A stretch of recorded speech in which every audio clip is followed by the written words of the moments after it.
kultura sa PNP, no? Kapag inutusan ka, pumatay, katulad nangyari sa Chinese na mga drug lords, nakakulong na nga, pinatay pa rin. Doon sa EJK, nung panahon ni Duterte, ay talagang talagang nakakaawa, Mr. Chair.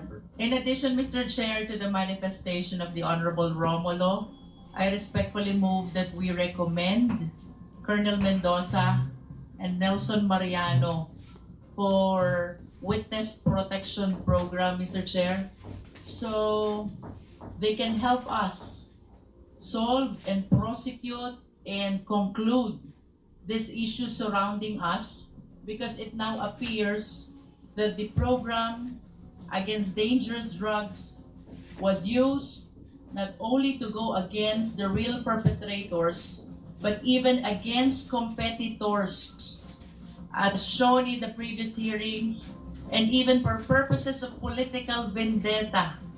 And this time, I do not understand why even the official in the PCSO has to be placed in the narco list, only to be killed later on, and only to find out that there is no truth behind his inclusion in the narco list, Mr. Chair. GM, meron po ba kayong kasi hindi ko natanong to kanina, I missed it no?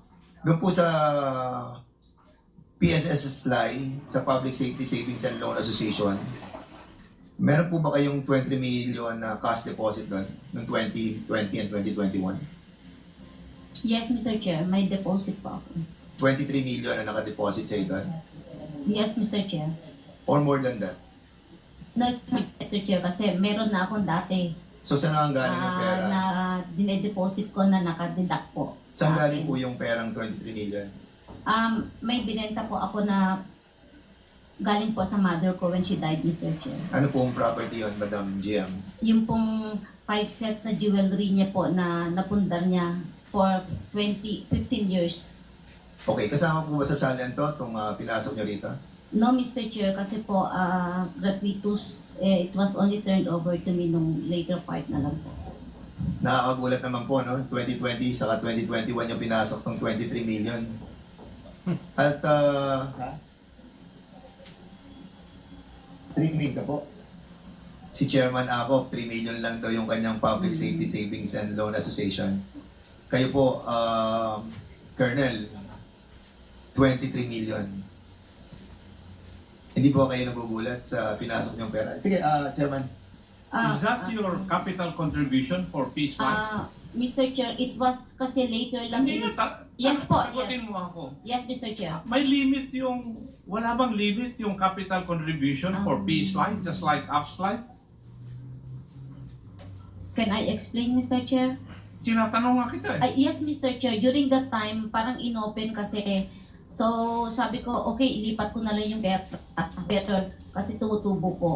Hindi ba, I do not know, the members of Peace Life here, ang pagbibigay ng capital contribution is for a member, 75,000 every 3 months.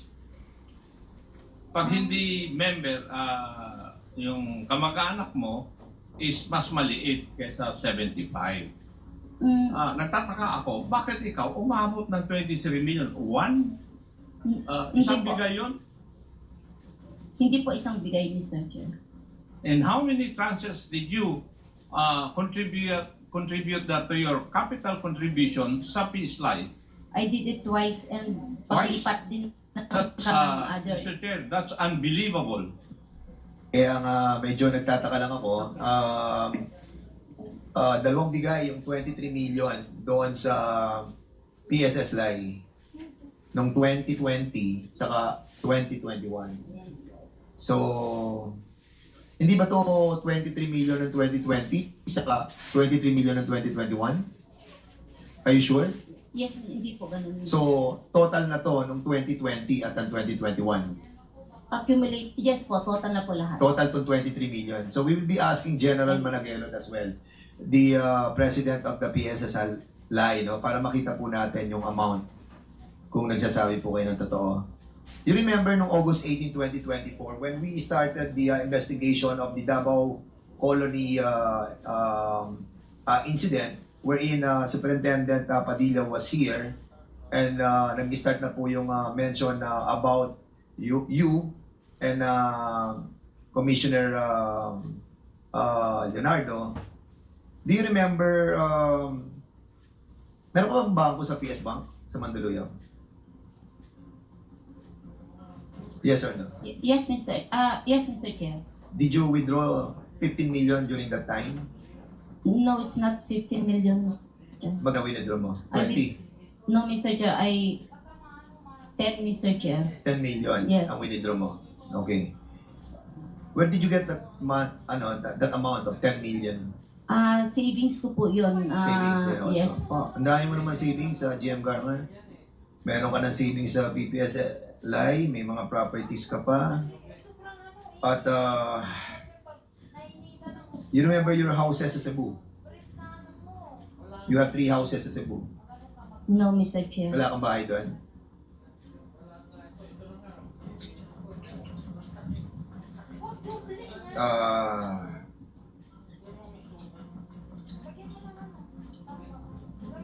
Wala kang bahay sa Central Visayas, sa Cebu City, sa Sitio Tupas?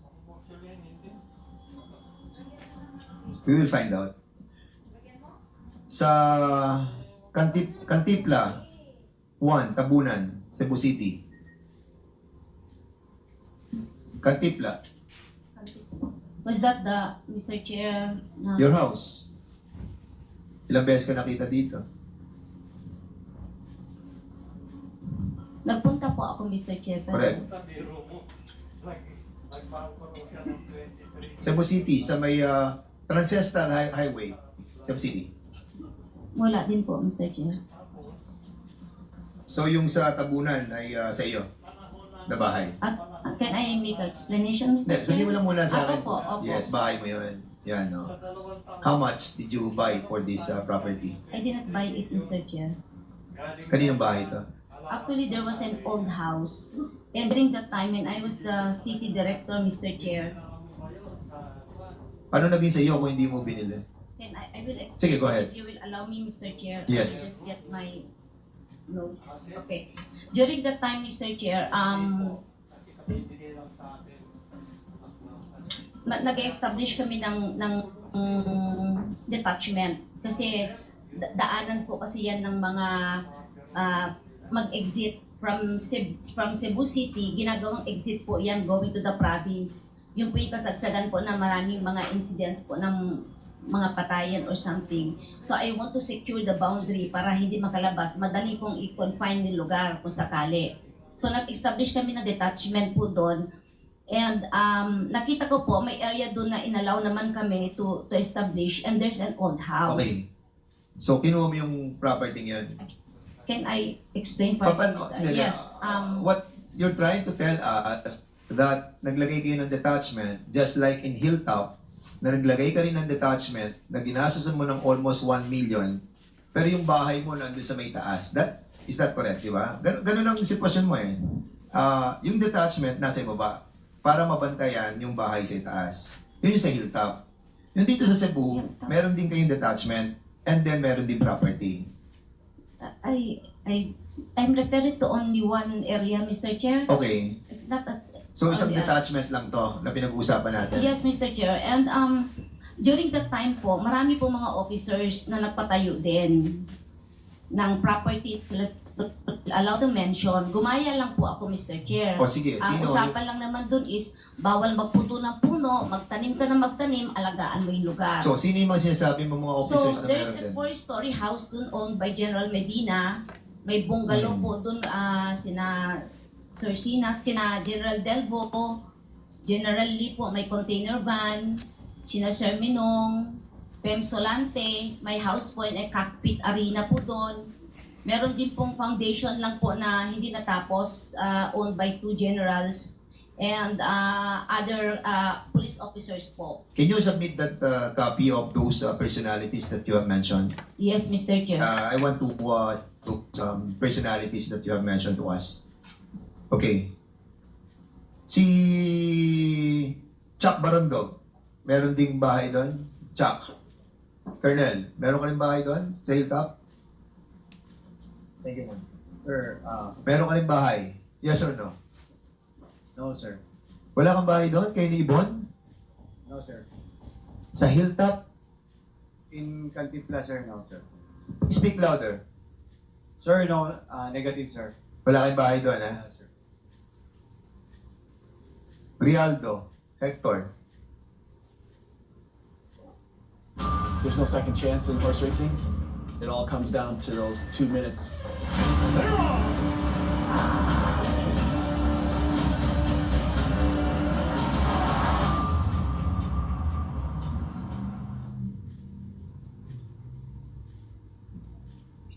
As a